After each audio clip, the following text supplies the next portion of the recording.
January football, where it all starts mattering.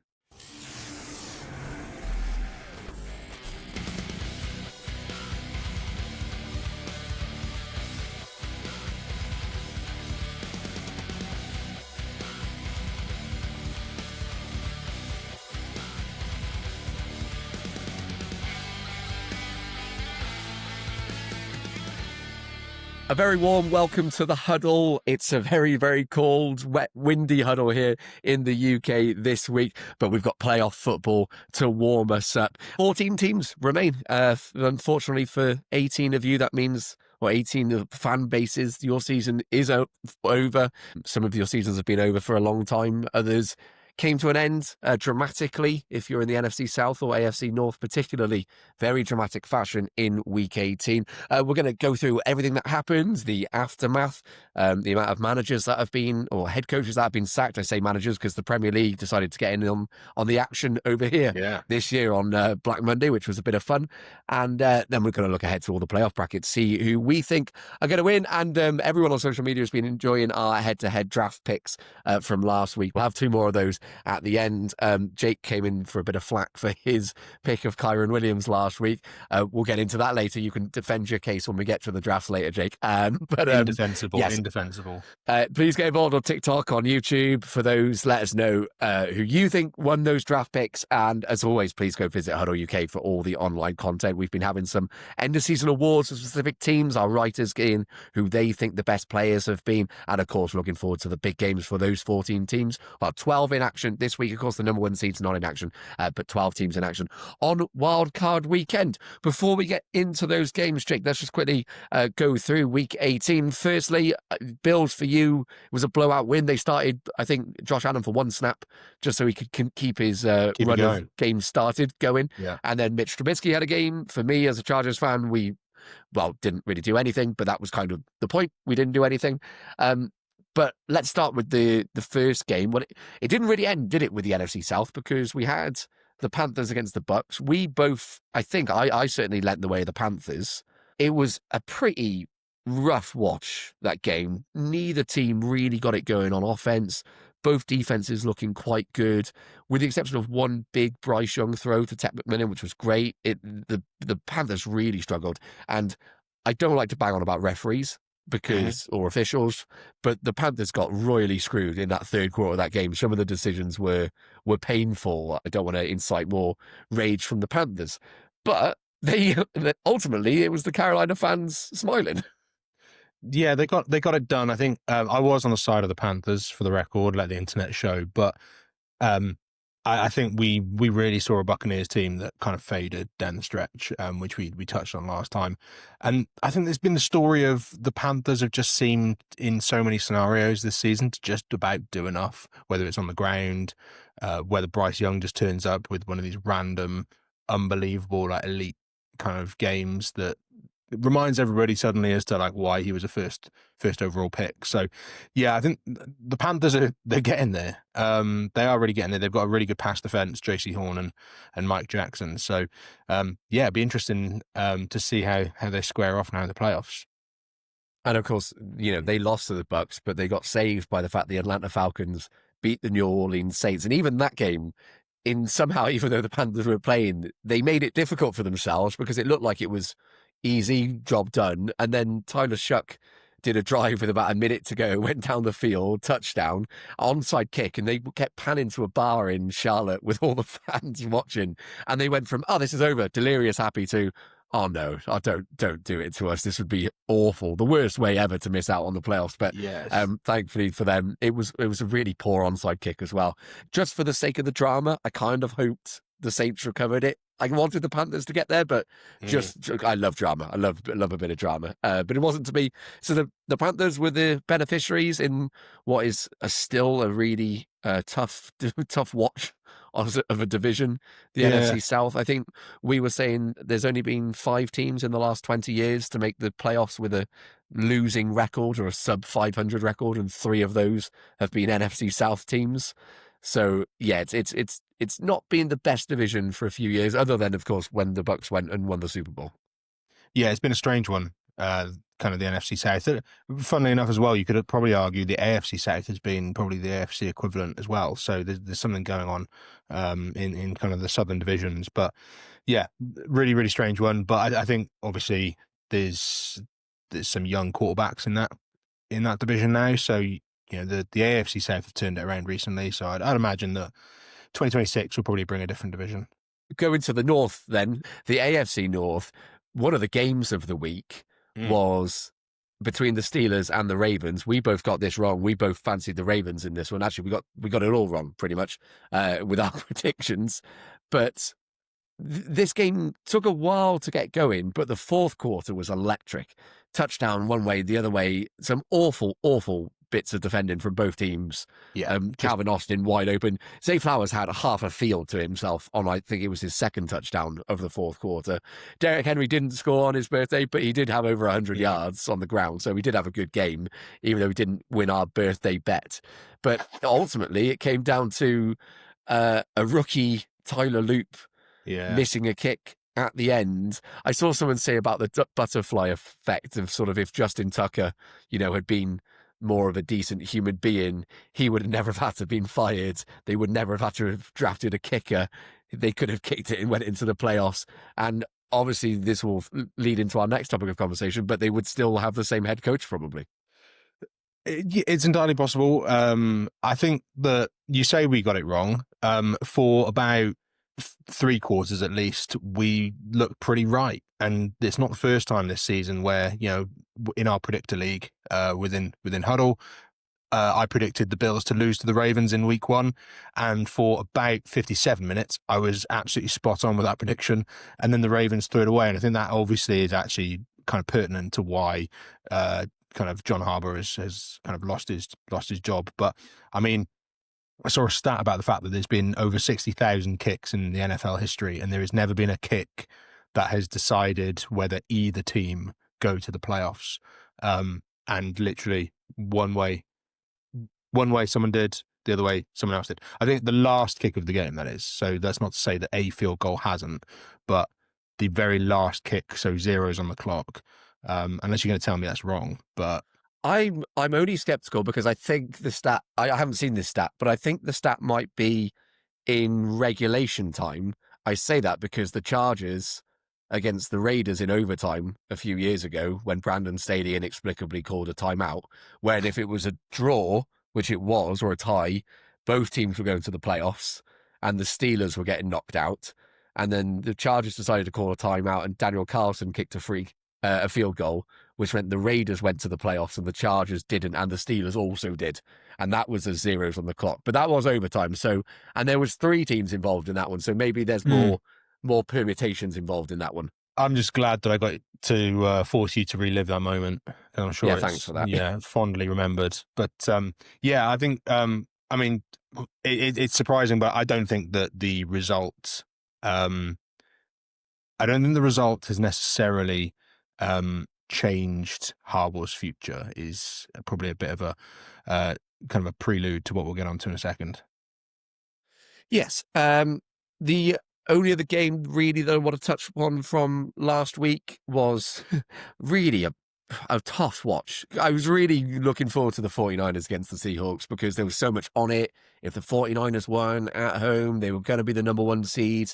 We all knew how good Seattle's defense was, but they really showed up in that game. And for anyone who was doubting if they were the actual number 1 seeds in the NFC, that was a real marker. And I think we were, waxing lyrical about Kyle Shanahan, and I stand by that. I saw a graph on a video on YouTube. Someone was sort of breaking down the teams in the playoffs, and it was the percentage of the annual salary that is missing for the playoff teams, and then how many wins they've got.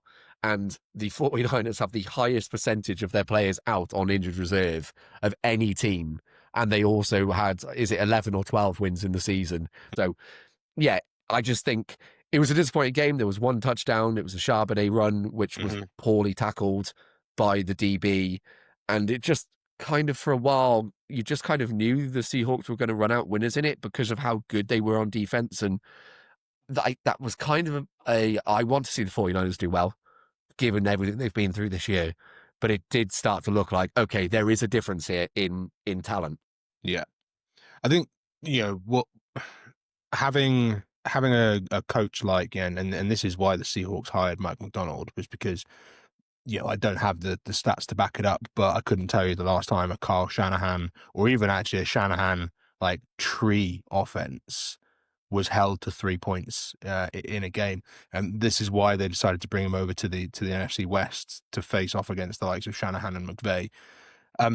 For the Seahawks, I think what's really terrifying is that defense isn't really letting up. And they are doing everything in their power to not have the ball in Sam Darnold's hands, and crucially then ending up in a defensive player's hands. Because you look at his stat line of, 20 for 26, fine, but for 198 yards, no touchdowns. It's very much game manager territory for him. They're very much just asking the defense to kind of put them in the position to then run the ball. 39 times they ran the ball in this game. They literally were just, whether it was running the clock or just simply kind of forcing it down the 49ers' throats. So, and that's what having good defense can enable you to do. You can make decisions as to how, you want to run the game script. And there's going to be a couple of teams we'll get to when we talk playoffs where unfortunately certain sides of the ball let them down and mean that they're in certain game strips. So, I think the Seahawks are kind of red hot favorites going in. The answer to your question or your query is that it's the first time since Shanahan's debut as a head coach for the 49ers. On his very first game, they lost 23-3 to the Panthers back in 2017, and he hasn't ever had a game with 3 or fewer points since that until this game. The 173 yards of offense was also the fewest ever in a regular season game under Shanahan. So, yeah, that's sort of the level of, whether you say that's the 49ers and the injuries they've had, or you say that's how good Seattle are on defense, you can choose which side of that coin you land on. But I think it's more how good the Seahawks are, really, from the way I was watching that game. Anyway, so those were the big games, the games that had sort of the most on the line. Denver walked over the Chargers because the Chargers were playing their second string. New England absolutely battered, can't remember who they were playing now, the Dolphins. Absolutely battered the Dolphins. The Jags did the same to the Titans. And the Steelers, as we've already mentioned, beat the Ravens. Then it's the Texans in the 5th seed, the Bills in the 6th seed, and the Chargers in the 7th seed. In the AFC, over on the NFC side of things, as we've just touched upon, Seahawks in the number 1 spot. It wasn't one game in particular, but it's a really interesting one, this was, because the Bears went and lost to the Lions. The Bears, who were the team who sort of felt like they had a lot of momentum behind them towards the start of December, mid-December, have really dropped off on both sides of the ball. And the Lions, we know the Lions are a good team. They haven't made the playoffs, but this is not a bad football team, the Detroit Lions. But their defense finally showed up. And what we've seen, fourth quarter magic from the Bears this year, for a moment it looked like it was going to happen, and then Amon-Ra St. Brown caught a few catches and they went down the field and the Lions won. But because the Bears lost, there was the opportunity for the Eagles to jump up to the number 2 seeds. And because they were playing Tanner McKee, who had a disappointing game, I think people were expecting more from him, but they were level with the Commanders at the start of the fourth quarter, and then allowed 2 touchdown drives to Josh Johnson of all quarterbacks, who even got a rushing touchdown on what was likely to be his last game in the NFL. So, I mean, no.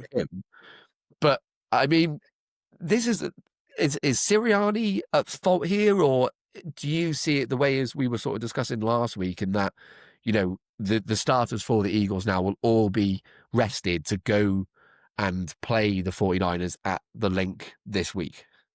Well, firstly, long may Josh Johnson's journeyman career continue, because if there's ever a player who's going to potentially play for every single team in the league, he would be the guy to do it. So if Philip Rivers can keep going, so can you, buddy. Do I think the Eagles should have played their starters to secure the 2nd seed? I think ultimately, when you get into, probably, because it would have given them a little bit more of a likelihood of getting home field advantage. Would they prefer the kind of mini bye that they've almost had in a way? Probably. Did they probably expect that they would have had enough in the tank to overcome the Commanders? Also, probably. So, yeah, I think that it's going to be, depending on how the Eagles season finishes, I think we're going to see some more fireworks in the coaching department. I think whether it's coordinators that kind of take all the flack or more. I think that Philadelphia, fan base has been incredibly loud all season about amazingly about a team that has never really looked like they're going to not make the playoffs. Yet they've never really truly been happy. And I think we've seen coaches walk who maybe should have been given a bit more slack. And there's very little slack in Philadelphia for Nick Sirianni. So I think realistically, depending on how they finish their season still, I think there could be some hot water. I can't remember the last time an offensive coordinator, I'm referring to Kevin Patullo here, has been under so much criticism when a team has gone 11-6. It is quite funny how much hot water he's been under for a team, as you said, who've never really looked like not winning the division. They haven't been as good as they were last year, but that's kind of what you get when you're Super Bowl champions. It's very unlikely that you're ever going to repeat it. Very few teams win it in back-to-back years. Well, they have the most expensive offensive talent in the league. Like they've spent the most amount of money. So you think about that and you go, you would expect that offense to at least be top 5, top 10, at least fluid and dynamic. And it just hasn't been, and it's fallen apart, much like the offensive line has due to injury. And the whole argument then is, well, Vic Fangio is, as defensive coordinator, is coaching his butt off in order to make the, I would imagine, lesser paid defensive elements keep them in games, and that's really all it's kind of come down to. So I do see that there's probably a change on the offensive side coming. Otherwise, we're going to see bigger ramifications there. Yeah, I would agree. Well, as a result, the Eagles are the 3rd seeds, so they will host the 49ers. The Panthers, as we mentioned, are the 4th seeds. They will host the Rams. We'll get onto that one, of course, in a minute, because we've seen that game this season. And the Bears, being the number 2 seeds, they will host the Packers at Soldier Field, which is a really spicy one. Looking forward to that. The Seahawks and the Broncos, being the number 1 seeds, enjoy the week off.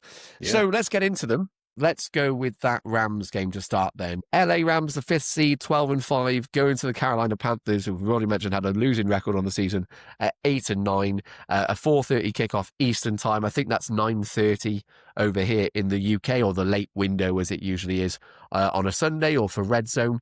This is a game we've seen this season. Back in week 13, Bryce Young threw 3 touchdown passes, had 147 passer rating. I think it was 31-28 that win for the Panthers. Yeah. Matthew Stafford, it was the game that he'd gone into without throwing an interception for ages and had a few uncharacteristic, I think there was a pick 6 and a fumble that ended the game, if my memory's serving me correctly. They played once before in the playoffs. That was back in 2004. The Panthers won that one. So history's on the Panthers' side. The game that they played earlier this season went the way of the Panthers. I think the Rams are 10.5-point favourites in this one, though, which is quite the margin in Carolina as well. Yeah, for an away team in a playoff game, I can't remember seeing one quite so drastic. And I know a lot of Americans, and if you're listening to this from America, I'm not sure if this is common knowledge, but most Americans I know like to bet the spread. They bet the 10.5 point. We, over here in the UK, we always just tend to bet on the match winner, and whether that odds are much lower or not, so be it.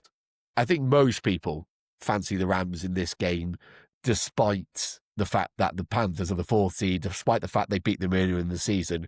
I think that was just one of those games we said months ago, or when that game happened, we're just going to chalk this one down to NFL parity. Sometimes teams beat other teams, but if they played another 9 times, you would back the Rams on each of them. I mean, there were that game alone had some kind of sensational catches. You had, I think that's the game where Puka Nacua had his catch, and then Mike Jackson had his ridiculous interception going the other way, which was just a remarkable kind of feat. So I think there was some kind of freaky plays in there. Matthew Stafford's fumble. The Rams looked really good in that game, but they just got down early through some quite freaky plays. And, like we've already mentioned, game script kind of runs away. The Panthers took care of business really well. But I think what we're seeing Vegas and other fans kind of alluding to there is that, like you say, if we were to play this game out again, it's unlikely that all of those kind of lightning in a bottle scenarios happen again. So I think, I'm leaning the way of the Rams in this. Yeah, and the Rams get Devontae Adams back, which we've talked a lot about on this podcast about how big that's going to be for them. He is their red zone guy. Puka Nacua scored a brilliant touchdown last week, one-handed grab in the end zone. So he's not like he's bad in that part of the field, is Puka Nacua. But Devontae Adams is seemingly unstoppable from the 1 yard or 2 yard line. It's always, it just finds a yard of space, separation, and that's the way that Stafford always turns. So, I mean, the Panthers are in the playoffs for the first time since 2017, so good for them. First time they've won the division since 2015 with that famous Cam Newton team. So great for them to get there, but it does feel like they're probably a one and done team. But hey, we've seen some surprises. As we said, we've already seen this game go the way of the Panthers before. I remember that it was sopping wet conditions as well, that one. So I'm not sure what the weather forecast is saying. It'll probably be colder this time of year, that's for sure. But we'll see how that one goes. So that's your first game on Saturday, Wildcard Weekend. We stay in the NFC, actually, for the second game, which is the one we touched upon. The Green Bay Packers travel into Soldier Field to face their big rivals, the Chicago Bears. Whichever fan base wins this is going to be an absolute nightmare for the other one for the next year, however long it's going to be. If you're a fan of the losing team in this one, delete social media. That would be my advice. This is the late game, so it'll be about a 1 o'clock kickoff over here in the UK. Both teams won one game in the regular season when they played. Both won their home game. The Packers beat the Bears in week 14, and then the Bears reversed that 2 weeks later in overtime. The Bears, everyone's talking about the defense, which is, Caleb Williams has had an improved year. Colston Loveland's really come on at the end. They have missed Roma Dunze at times. DeAndre Swift, I think, has stuck 2 fingers up to a lot of people who preseason were writing him off. I was talking about Roschon Johnson in preseason, and DeAndre Swift has held on to that role. Carl Malong's looked good as well. Where is Roschon Johnson? Like, that's couldn't tell you. I don't even know if he's still on the team. This guy was coming out of college and was meant to be. I can't remember who was the running back that was on. He was Bijan's backup. He was Bijan's backup. Thank you. And I mean, everyone was like, "Oh, if Bijan didn't, wasn't so good, like Roschon would have had so much more kind of tread." And I think, it's just not worked out. But yeah, Carl Malonga has been brilliant as a proud Malonga fantasy kind of dynasty owner who did not expect to see anything from him in year 1 or maybe ever. It's happened. It's been good. So yeah, hopefully there's more to come from what people like to describe as a pint-sized running back, which I don't know how I'd take being referred to as pint-sized. So I don't think anyone in the NFL really is pint-sized, except for was it which one of your facts was it? Was it Jack Shapiro? Shapiro. See, I'm locking that one in as Jack Shapiro the smallest. Was pint-sized. I'll put a tag on the screen somewhere if you're watching the YouTube video to go to a previous episode where Jake rattles off a few classic NFL records which have stood for quite some time. Roschon Johnson is still on the Bears, apparently, so I didn't know that, but I don't think he's played a snap since the 19th of October. So maybe he's injured. Maybe I'm being harsh and he's injured, but it's not been the season I expected from him. But yeah, this is going to be a fierce one. The Bears have got the most takeaways in the league with 33. They've got the fewest giveaways as well in 11. And I quite like as well that they've also split their 2 postseason appearances against each other, which have both been at Soldier Field. So this one, the atmosphere is going to be kicking. It'll be great for both sides. The Packers, I think both teams, I think it's fair to say, stumbled into the playoffs.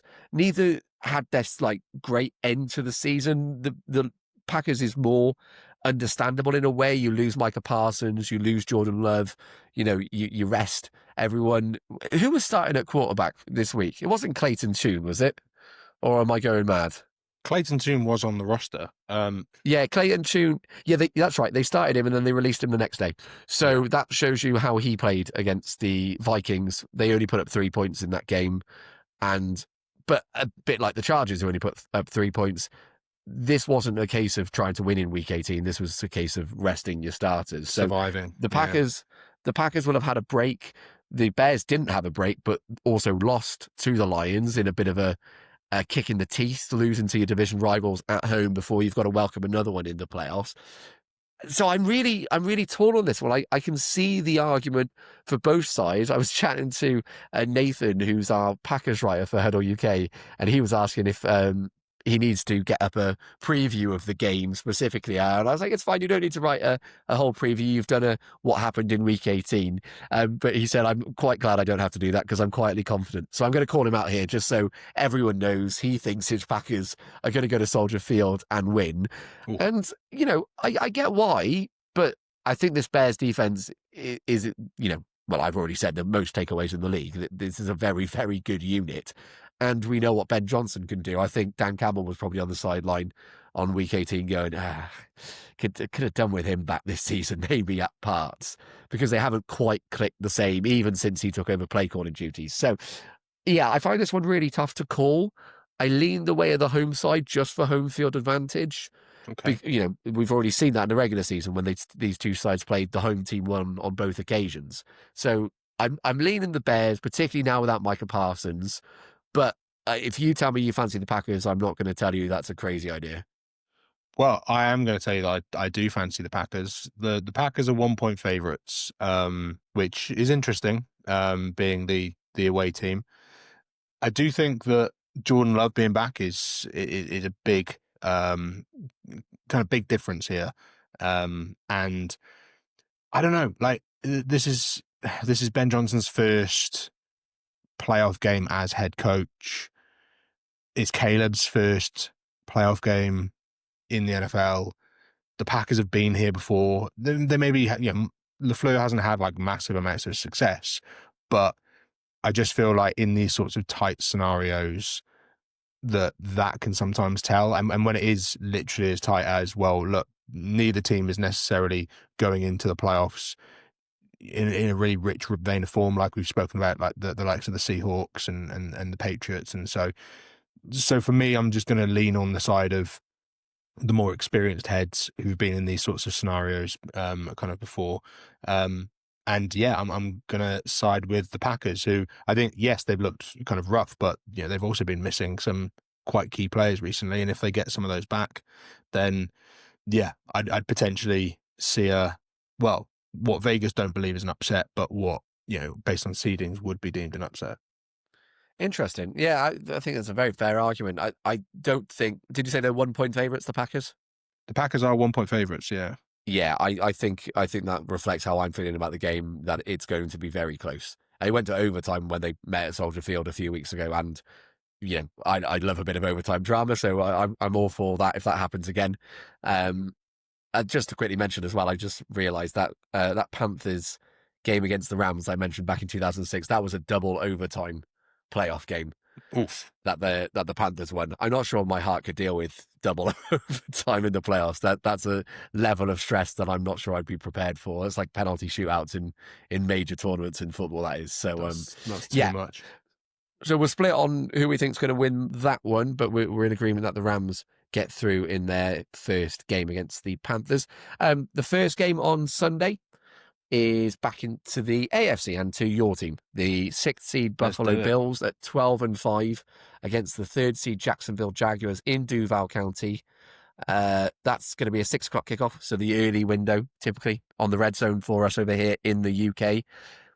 I don't think when we mocked up who we thought the draft would be a few weeks ago, was this one of the games? I can't quite recall if this was one of the games. I think it was one of the games. Yeah, I specifically remember this one. And you, if my memory serves me correctly, led the way of the Jags, and I led the way of the Bills. I think of all the games on Wildcard Weekend, this is the one that has the biggest potential to be a shootout. I think a lot of the games you look at there might be one good offense, but there's often 2 good defenses involved. I think this one is 2 teams that pride themselves on their offense. The Jags have had a lot of takeaways this year and have been good on defense. The Bills have, I think you can correct me if I'm wrong here, the best passing defense in the whole NFL, and that's correct. The bottom 5 for run defense. So it's so difficult to assess this Bills defense. And I imagine as a result of that, ETN and Tootin and the likes are going to have a lot of work at Everbank Stadium on Sunday afternoon. I don't want to ask you straight away how you think is going to win this game, but obviously the Jags are in great form. The Bills are, Well, they're there. they're there. That was I think a good morale booster for what might be the last game at home for the Bills in Week 18, albeit against a bad team. But Josh Allen will be back. The thing, and I said this when we talked about it a couple of weeks ago, I think the reason I lean the Bills is I think if the offense of the Bills, because of Josh Allen, if they play to their strength, they play at their best, then the Bills will win this game. But the question is, will they? That's ultimately what it comes down to. So do you think they play to their best? So it's really interesting because you've already kind of referred to it there. You've got the Bills have the best kind of passing defense by statistical metrics. However, having the 28th ranked rushing defense often means that teams just aren't simply passing on you because they don't need to. So there is an element there that, though the passing defense has been good, it hasn't necessarily been tested that much. We are going to be without Maxwell Hairston for this game. He's been ruled out, which means that if everybody takes a step up the depth chart, then you end up with a scenario where Tre'Davious White is going to be playing significant snaps. When you look at the Jags pass catchers, they're not terrifying. Brian Thomas Jr. has had an underwhelming season. I know you're such a disappointing year. It really is, and it happens all too often where you see players just explode onto the scene, and then for one reason or another, he's just not at it, and eventually these sorts of things come out, and maybe there's nothing to it. But Jacoby Myers has been kind of sensational for the Jaguars since being acquired from the Raiders. He is probably likely to line up in the slot, so we'll probably draw Tyron Johnson, who's a very handy kind of a slot receiver, slot kind of cornerback that the Bills have, although he's probably had some mishaps this season as well that a lot of Bills fans are a bit wary that maybe at his age showing some areas of weakness.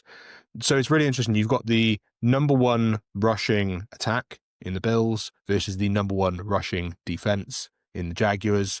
You've then got the number one ranked pass defense.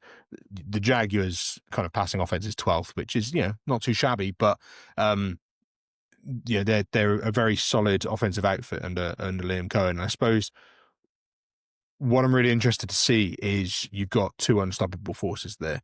The Jags rushing defense, I think, probably hasn't been tested by a rushing attack like the Bills.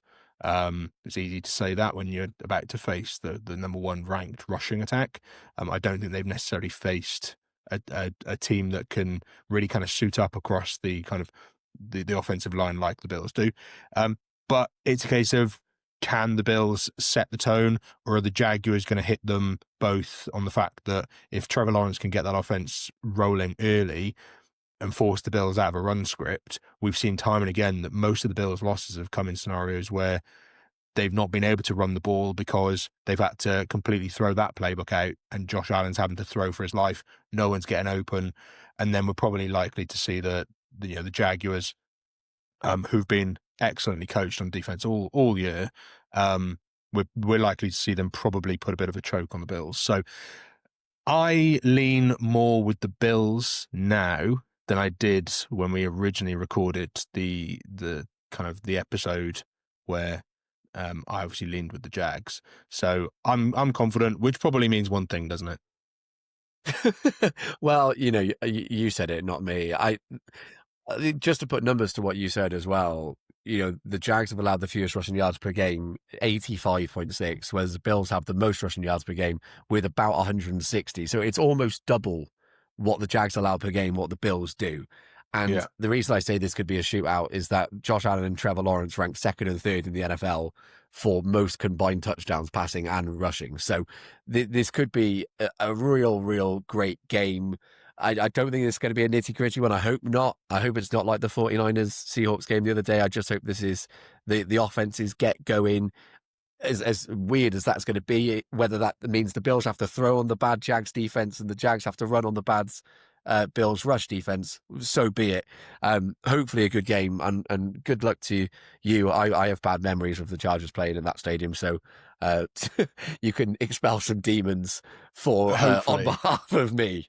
What I will say about the Jags is that when you look at how Trevor Lawrence has played this season and how much better he's been under Liam Cohen, and he's increasingly gotten better over the course of the year, what has played against him in, say, an MVP race is the fact that the Jaguars just simply haven't been playing primetime games. They haven't been playing primetime games because they didn't get them scheduled when the schedule got released because they weren't very good last year.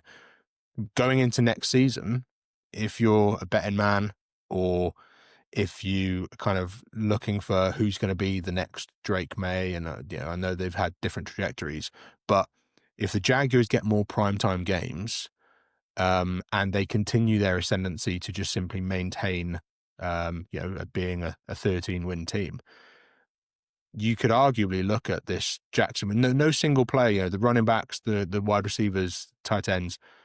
There isn't an MVP amongst them like a Christian McCaffrey or a Saquon Barkley was in the fold for their respective runs. Next season, Trevor Lawrence with a little bit more primetime game, and potentially kind of continuing this trajectory. We're probably talking MVP next year if the likes of Mahomes is going to be out, so it's going to be difficult for Mahomes to come back in and be MVP level.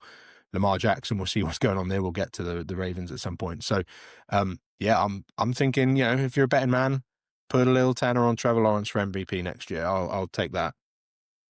That's one I can't wait to clip up when he has an awful season next year. ACL week one. ACL week one is happening, isn't it? I'm sorry, Trevor. It's my fault. We always curse people on this podcast, so Trevor, protect yourself this off-season, pal. It's coming for you. The HuddleUK curse is real. Game 4 of Wildcard Weekend. We're back for the final game in the NFC. We've already touched upon it a little bit. The 49ers going to Philadelphia to take on the Eagles. The Eagles have 5 consecutive home playoff wins. That includes against the 49ers back in 2022. These two teams have got plenty of history in the playoff, in the regular season. It's Barkley against McCaffrey. It's Hurts against Purdy. This could be a great game. The stat for this game I want to just touch upon. As I mentioned, 5 straight home wins in the playoffs for the Eagles. That's the only 5 games that Sirianni and Hurts have both been there for. And the average score in those games is 35-14. They have 0 turnovers, 14 takeaways, and in the 5 games combined have trailed for under 6 minutes. At home in the playoffs with Sirianni and Hurts, they are a force to be reckoned with. Now, we've already mentioned Kevin Patullo. It's not been a great season. The fans are a bit frustrated, even though they're back there and they won the division again.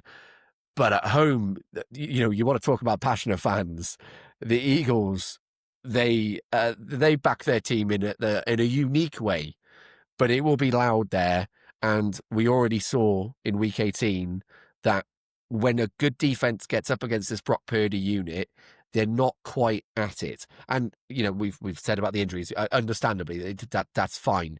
But the Eagles have gone from a team which you mentioned earlier about having the most expensive offense to really this year, Vic Fangio being founded on their defense. This is a team that are winning games based on their defense this year. And if it was a shootout more, I feel like, maybe McCaffrey and that could carry the 49ers into this game. But because of how good this Eagles defense is and what we just saw in Week 18, and it's in Philadelphia, I fancy the Eagles to win this one. Yeah, I do too. Vegas is on our side as well, which gives me a little bit of confidence with this sort of game. I think that this is the sort of game that, with a player like Brock Purdy, he plays a very aggressive style, and that's what has gotten him to where he is. And that's, I actually love that about him. I think Vic Fangio is about to probably exploit that. And he knows what he's doing in these sorts of scenarios.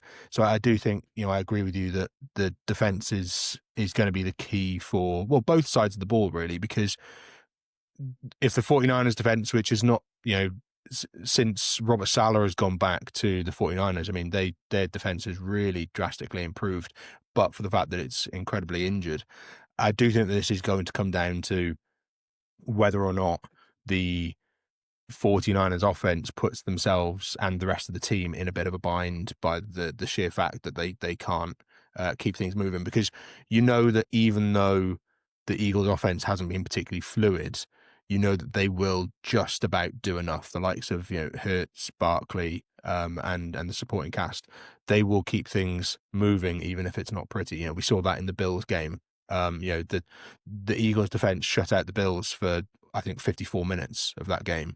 And the offense they didn't put the game away, but they did do enough that when it really came down to it, they got the win. And I think they'll kind of manage that again in this scenario. So yeah, I'm still fancying the Eagles. And for me, it really smacks of the fact that 2 years ago we sat here, not necessarily on this podcast, but wherever we respectively were, we sat there and we watched a Chiefs team that just simply won tight games through largely the defense just being lights out, coached by a defensive genius, and the offense just did enough to never throw the game away. And we're kind of looking at a green and grey version of that right now. Well, it's funny you mentioned the podcast wasn't here 2 years ago. This podcast would normally come out on a Sunday. This week, because of all the games, it's coming out on a Saturday.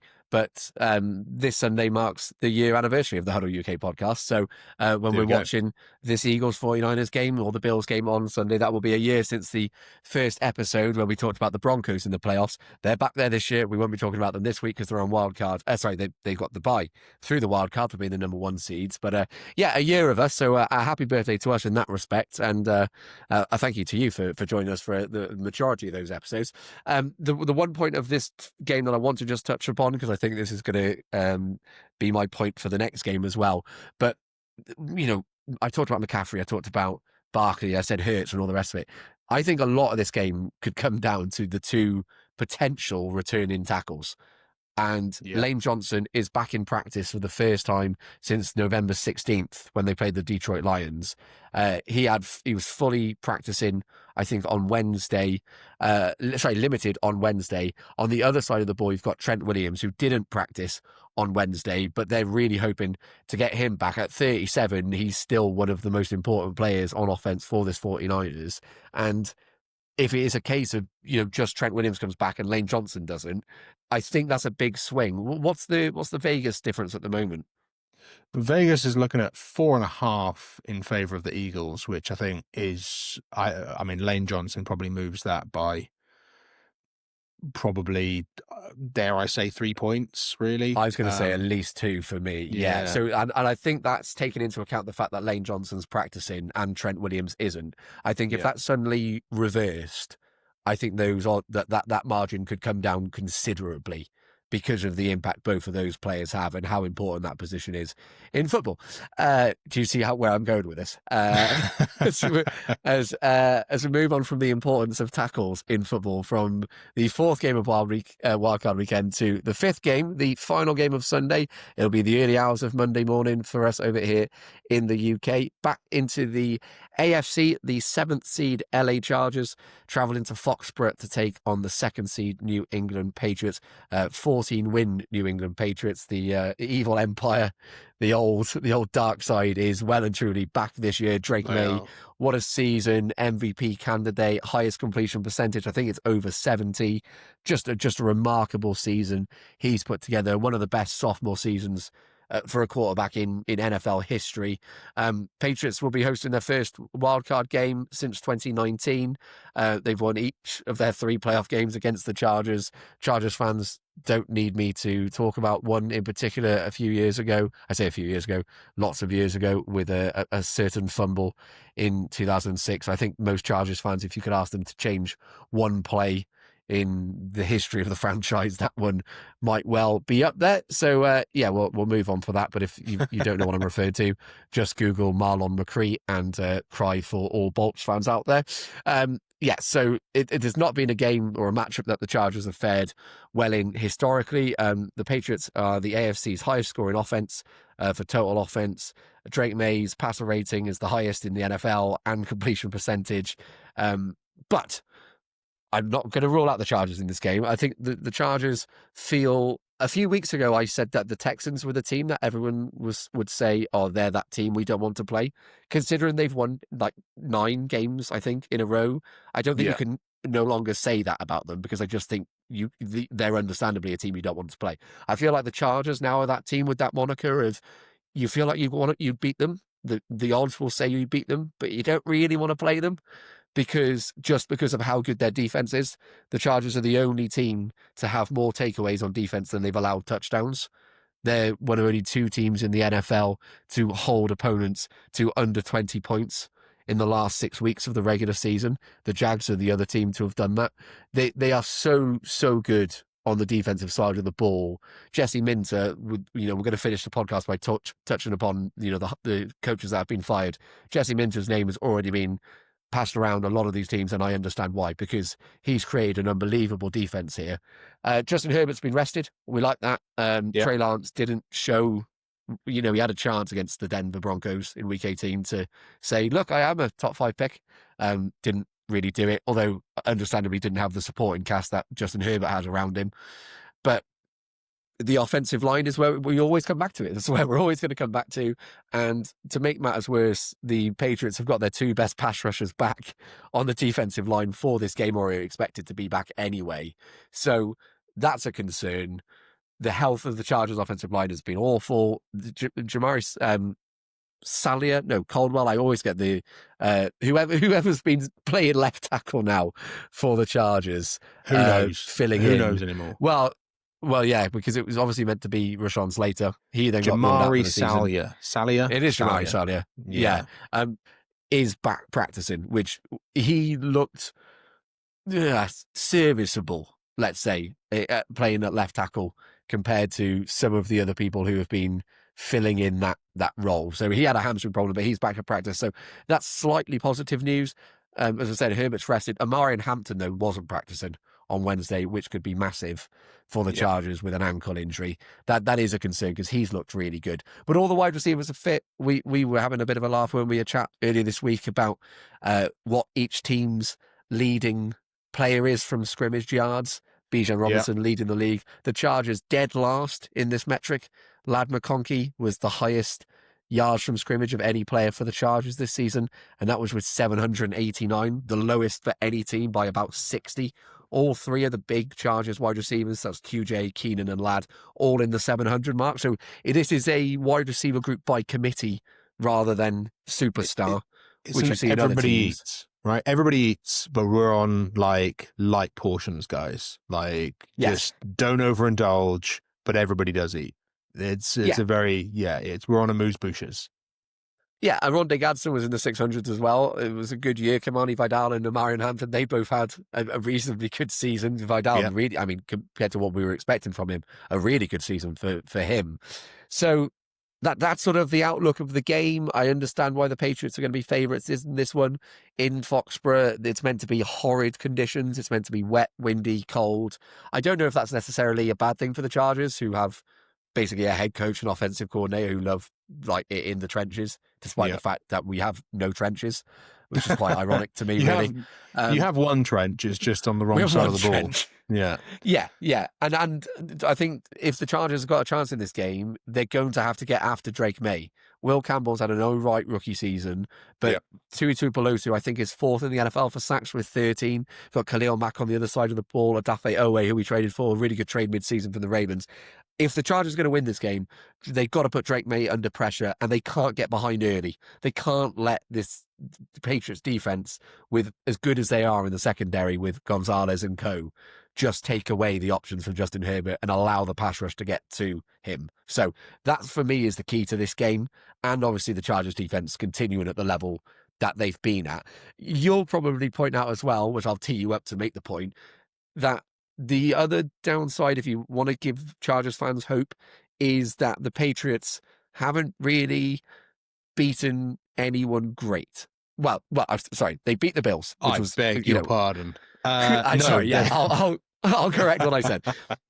The only game that the Patriots have won this year against a team with a winning record was that game against the Bills. They're 1-2 against teams with a winning record. The Chargers are 5-3. The Chargers have to play 8 teams that finish with a winning record, and they beat 5 of them.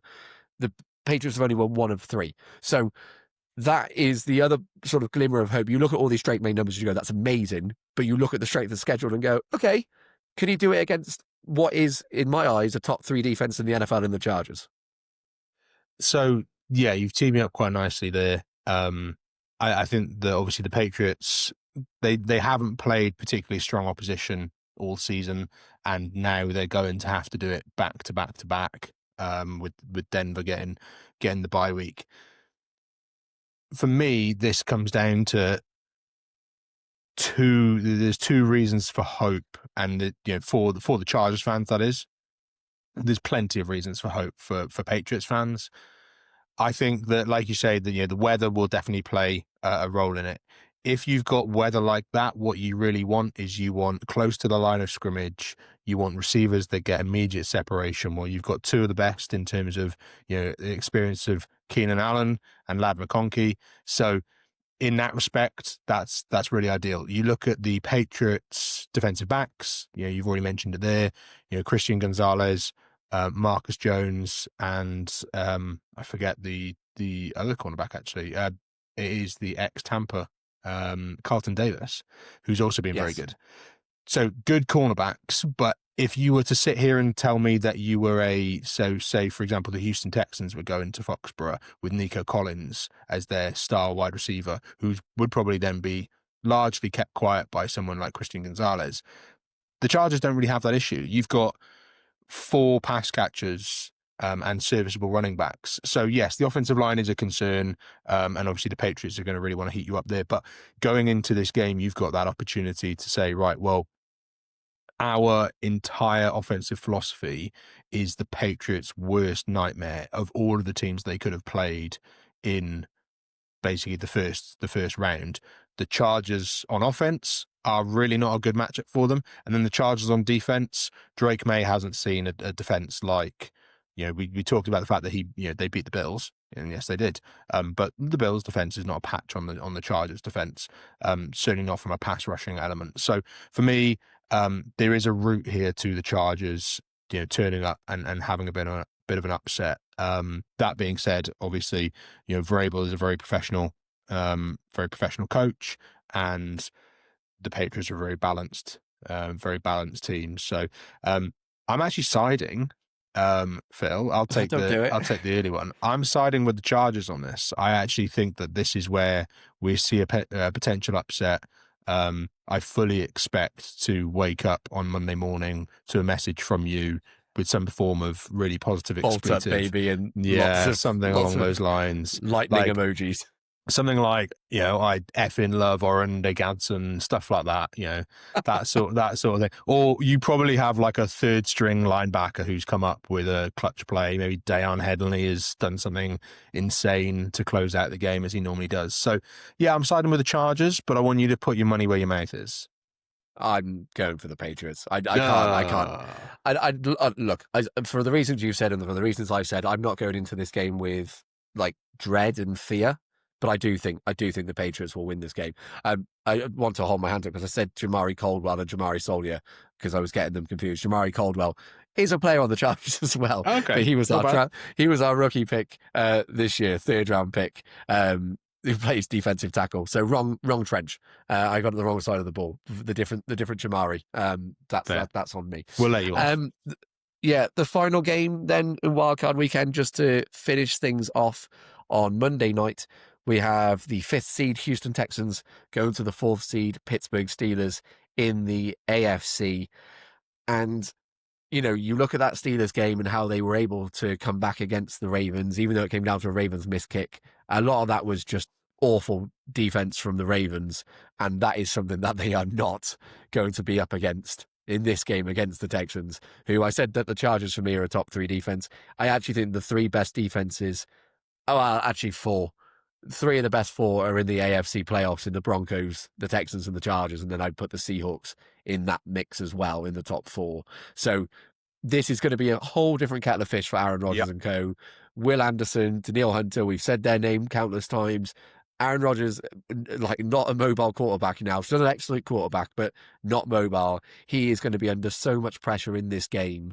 And the form and momentum that the Texans have right now, this for me, even though I think the Rams will beat the Panthers quite considerably, I just really struggle to see a way for the Steelers to win this game. I see a world where Bryce Young has one of his Bryce Young games. Yeah. Ted McMillan's very good.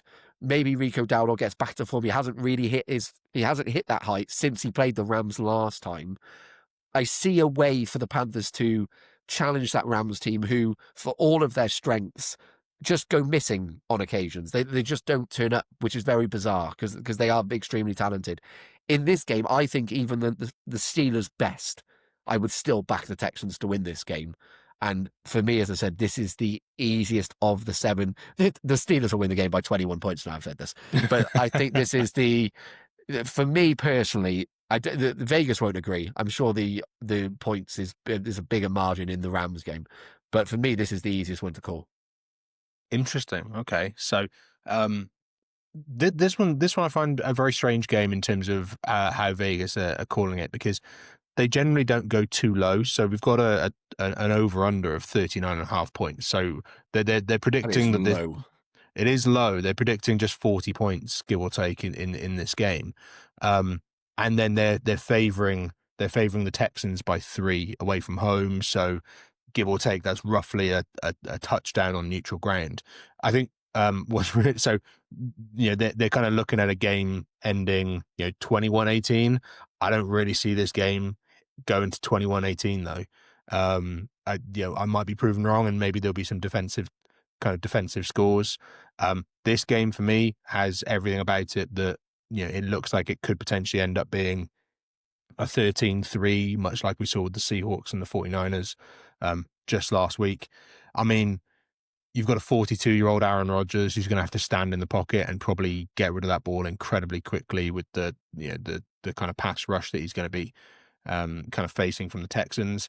The Texans offense hasn't exactly looked really fluid. They obviously hit the Chargers on in kind of recent weeks. They hit the Chargers with 2 deep shots to get up nice and big, and then did absolutely nothing the rest of the game offensively. To be kind of perfectly truthful with the fact that they then really stalled. We saw them, I know it was Davis Mills, but we saw them stall against the Bills, and that defense just had to come to their aid as well. So for me, I think this is going to be a really lower than what Vegas are projecting, a really low scoring affair, to the point where if I was to predict a shutout of the Steelers in Pittsburgh, we're in those sorts of territory. It's really difficult to see Rodgers moving the ball downfield. I know DK Metcalf is back, but it's really difficult to see just this offense moving the ball substantially on this defense. Yeah, you just mentioned DK Metcalf. I was about to say, I also want to, for the Steelers side of things, say that the 1-2 of Jaylen Warren and Kenneth Gainwell might be one of the most underappreciated running back duo combos in the league this year. Everyone talks about Sonic and Knuckles and some of the other great ones out there, but nobody ever talks really about Warren and Gainwell. They're not sexy names. They're really not sexy names. Well, but both of them have had really good, particularly Gainwell, for me. He came in and people were expecting him to be behind the rookie, Caleb Johnson, who, I mean, if you want to talk about rookie seasons to forget, geez, that was a horror show. But yeah, I think those two, I don't think this is going to be a shutout, but I would make the case that I don't think the Steelers score more than 2 touchdowns in this game. I think if they score 2 touchdowns in this game, kick a couple of field goals and make it competitive, that's the best that they're going to hope for. But I think they're going to need to rely on their defense, which has shown too many frailties for me, even though the Texans are obviously better on defense than they are on offense. I don't think the Steelers defense is good enough to match up with it. The numbers, I have the numbers here for what the Texans defense are doing. I think they're the second highest scoring defense in the NFL, and they allow the fewest yards per game. Yeah, fewest yards per game and 277 in total, and they only allow 17.4 points a game. The Steelers haven't won a home playoff game since 2016. I just really fancy the Texans in this one, and yeah, as I said, I'll probably be proved very foolish for that, and I'm sorry if you're a Steelers fan listening, but I've just got great confidence in that Texans defense to stop the Steelers putting together any. They might get one big shot to DK Metcalf. That's probably fair, but in the same way everyone lives Christian Gonzalez, Derek Stingley Jr. is top tier cornerback in the league, if not the best. Yeah, I have my. I mean, both teams have been excellent with takeaways on the defensive side of the ball. I think Houston ranks second, behind only the Bears, and the Steelers rank fourth. So, we could see a number of turnovers, although probably Stroud has a little bit more to, a little bit less pressure probably. But yeah, that kind of remains to be seen. That Steelers defensive front against that Texans offensive line, which is better, but it hasn't been particularly good. They're a very, very experienced defensive line, and they'll know exactly what it takes in order to. Well, I say they'll know exactly what it takes to win a playoff game, but actually not necessarily because, as you say, they've featured in playoff games a lot. They haven't necessarily won a whole lot. I think for me, the big concern for Tomlin and the Steelers is that this could be quite a messy kind of end on, in Pittsburgh, potentially for Tomlin. This could retire Aaron Rodgers. Like we could be, there's potentially a reason why they've scheduled it the way they have, because this could be a bit of a kind of curtain raiser for a farewell game. Yeah, for certain individuals in this game, should we say? I saw a meme on social media, which was the posts for that Tyler Luke kick, and in the middle it said Tomlin fired, and either side it said Harbaugh fired, and so that happened. And a segue just to sort of round off the episode. We don't want to go too much into it because everyone's seen the news. We're not breaking the news. By the time this comes out on Saturday, everyone will be well aware. But as things stand at the start of next season, there will be 8 different head coaches that there were to start 2025. Obviously, Brian Daboll, Brian Callahan went during the season. Then it was Jonathan Gannon, Raheem Morris, Kevin Stefanski, Pete Carroll, and then we had the news of John Harbaugh, and then most recently Mike McDaniel from the Dolphins. Do you think, not to go into all of them, I think a lot of them aren't a surprise. I feel like we mentioned before we went recording that Raheem Morris, you could argue, maybe unlucky given the circumstances he's been put in by the general manager and by the team. 2 8-9 seasons is not like it's an awful record. I guess it's the fact that it's in such a poor division. If you can't win in that division, that's just like Jonathan Gannon hasn't been to the playoffs for 3 years. The Browns, no surprise. The Raiders have been awful under Pete Carroll. I think the Mike McDaniel one, if you're a Dolphins fan, that came after the Harbaugh firing. I think if I'm a Miami fan, I'm going get me Harbaugh. Yeah, get me John Harbaugh in, because it hasn't ended too well in Baltimore, but I don't think there's any doubt in that John Harbaugh is a top coach in the NFL. We were laughing about the rumors of Matt Nagy going to different teams. Yeah. Good luck if that's your team. The Titans were one. Who was the other one? He's had an interview with the Ravens, the Titans, or he's booked in, I should say. It hasn't necessarily gone ahead yet, for obvious reasons. I don't. There's been a surprising amount of interest, I would say, in someone that is tried and tested, and we've largely seen what they've done. I think it's really interesting on the Harbaugh firing, and I think a lot of these firings are less about the actual results. You talk about Raheem Morris, if you look at his record, and maybe if things had have gone a slightly different way in some of those one-score games, but they didn't, and that ultimately, there's very little that a coach can control when the players are on the field.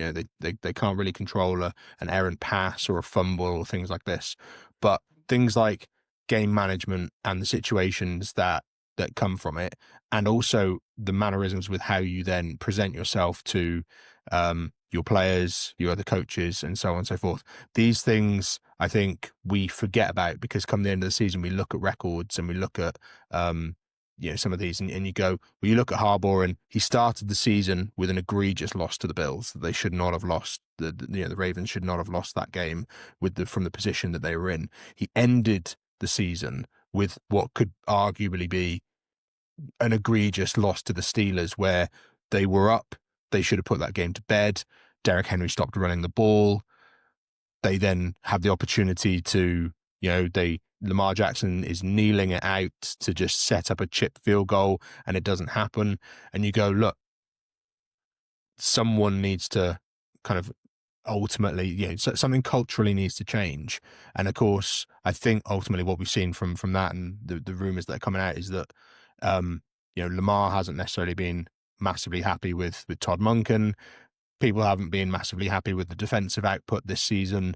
And I think Harbaugh wanting to stay with both of those coordinators, which is the rumor that's been released, has ultimately then said, well, if you want to stick with these two guys, then all three of you are going to be out, which I think is a very different scenario than what you find with other head coaches potentially. But I mean, you look at the Jonathan Gannon piece, for example, and the Amari DiMercado, and the way he held himself over that, whether he lost some of the locker room there, these are the sorts of things that in this sort of sport get you fired.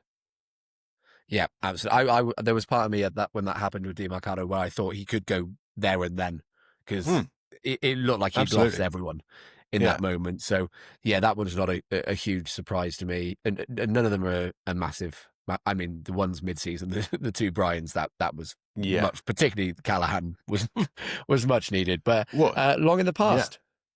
So we've got there'll be lots of coaching news to reflect on moving forward on this podcast and over on the Huddle UK website, which is just simply huddleuk.com. Before we close off, as we mentioned at the top, we're going to do a couple more head-to-head draft battles. I've picked the divisions this week, but I'll let Jake choose the order of who goes first. We've also listened to you. We did it sort of a linear draft, I think you would have called it. But people have said it would be fair if we do snake drafts. So we listen here at Huddle UK, and we'll be doing it as a snake draft for this episode to see how it goes. Jake, I've got one AFC division, one NFC division, as we did last week. I've got the AFC North and the NFC South for a bit of fun. Let's start with the AFC because we started with the NFC last time. We're going to have one quarterback, one running back, two wide receivers, and a tight end. Should we add a flex in? Should we mix it up and add a flex player in as well?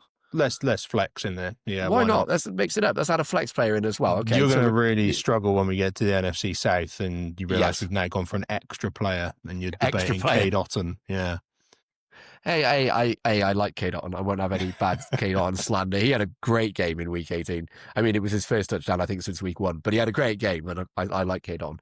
Anyway, AFC North then, snake draft. Would you like to start this one, or would you like to go second and third now we're snaking? I will go second. Second and third. Second and third, yeah. Let's go down that route. So AFC North, of course, the teams, if you're newer to the NFL, this is the Steelers, the Browns, the Bengals, and the Ravens are the teams involved here. I will go first and take, I don't think people could hate on me for this pick, but I'm going to take Jamar Chase with my first pick at wide receiver. So I'm going to go wide receiver as well. I've listened to the people. I'm going to learn from my Kyren Williams fiasco. So we're going to take DK Metcalf. I will also take T Higgins. Oh, double wide receiver. Okay, double interesting wide receiver. start. There's a point. Well, we've got flex now, so that completely opens up the offensive side, of course. But that does, yeah. Two wide receiver slots filled. Right, on to me. I have two picks now. I think I'm going to work on the premise that when we're picking players, they're healthy. I'm going to take my quarterback here. And even though I think maybe Lamar Jackson is a better quarterback than Joe Burrow, I like the idea of having my Joe Burrow, Jamar Chase stack. We've seen how good those two could be when they're fit and healthy. So I'll take my quarterback in Joe Burrow. And then I will, I think I will, even at his age, we talked about it last week a lot, I think I will take Derrick Henry.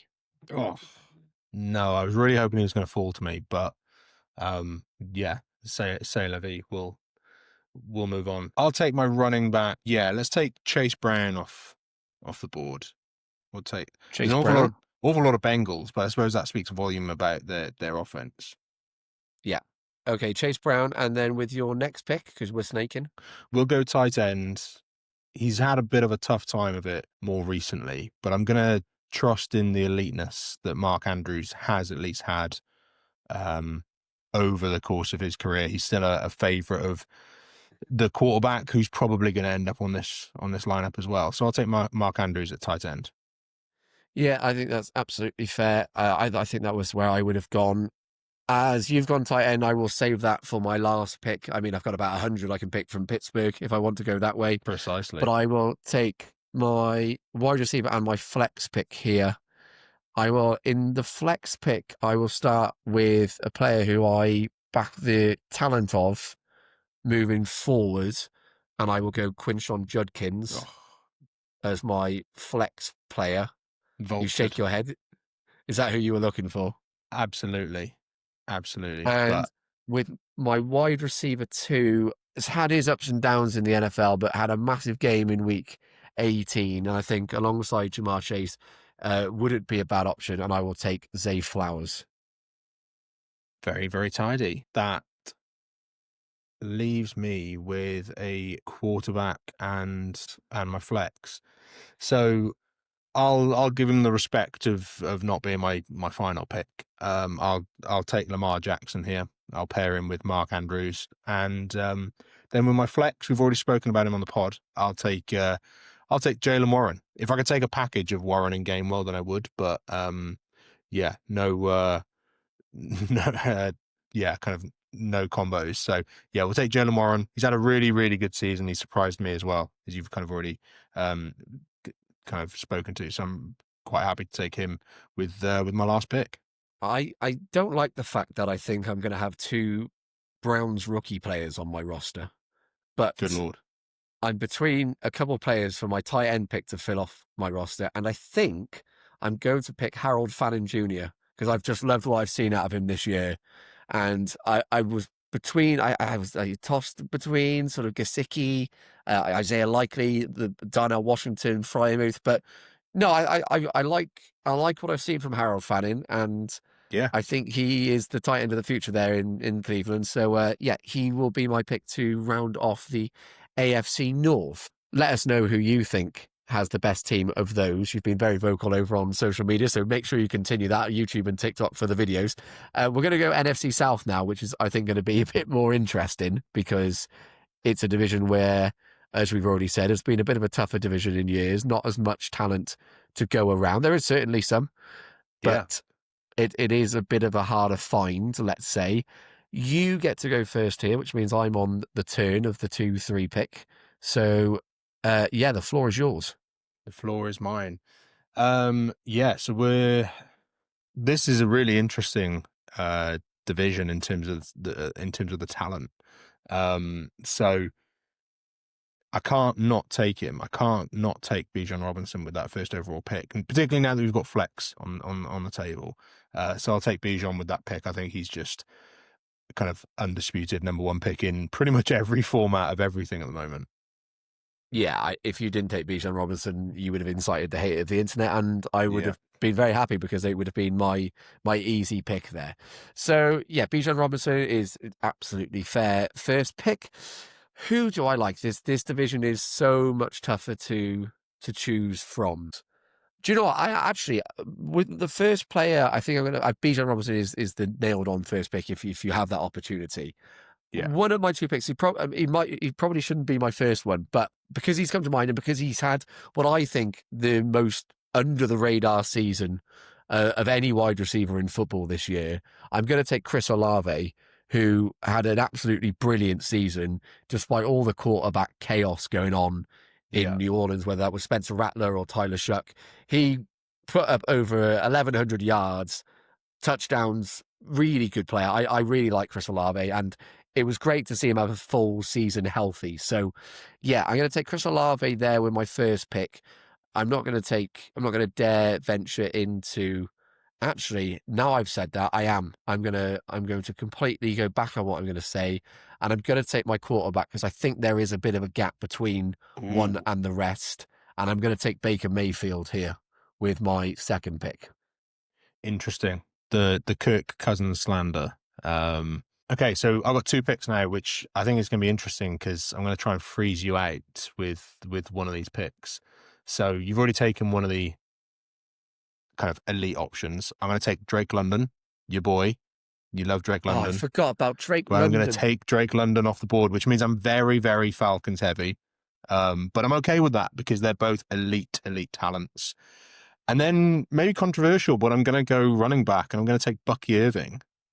Because I think Bucky Irving in Irving your is the flex next position. He's going to go into my flex, and I'm very happy with that. He's had a bit of a injury hit season, but I think that with the two-headed monster in Carolina and whatever the hell the Saints are doing with their running back, I think Bucky is the kind of the next guy up in the draft.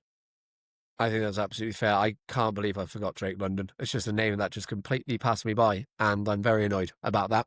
So Welcome to the you internet. can't. They're going to love that. Yeah, they're going to love that.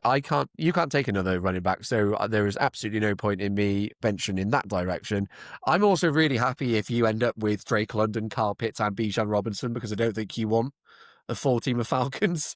So That's fair. I'm going to take Ted McMillan here for sure at my wide receiver position.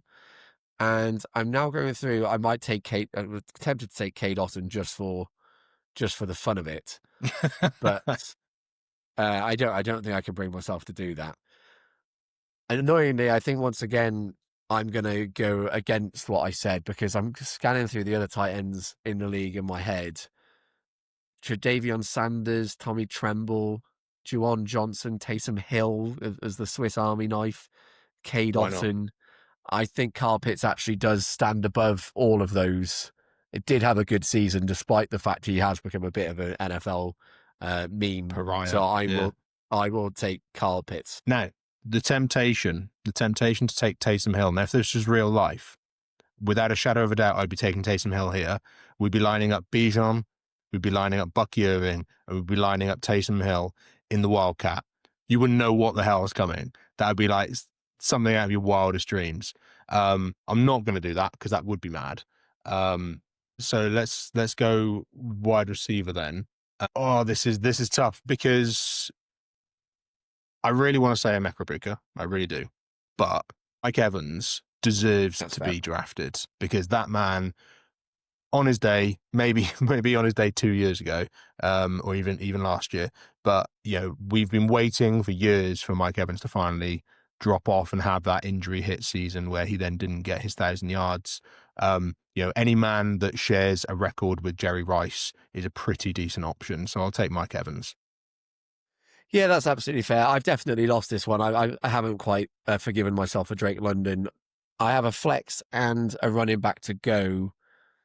In my running back position, I'm going to take Rico Dowdle. I almost went Tyler Algier there, but I think I'm going to go Rico Dowdle. I'm still Tyler Algier hasn't been ruled out of my thought process yet for my flex pick. No love for Chuba Hubbard. I think Rico Dowdle is a more explosive back than Chuba Hubbard, and because you left him, I will take him, and I will take Emeka Egbuka as my flex player. You have really favoured the rookies in. If this was a dynasty, this would be you'd be set up for the future. Flying, flying. Yeah. So, you have your tight end and your quarterback. Tight end and quarterback. So let's go. Hold on. We didn't snake it, did we? You just took Mike Evans and we moved on.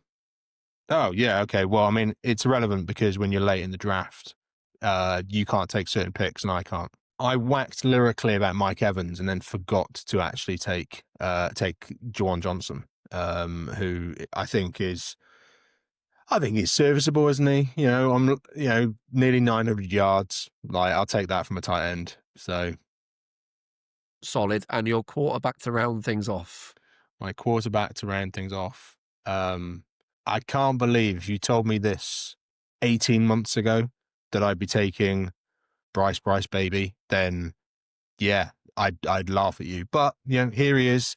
He's in the playoffs. He deserves to be in the playoffs. He's been low key, very, very good. And yeah, I think until we see Michael Penix put it together for a full season, I think Bryce is the clear number 2.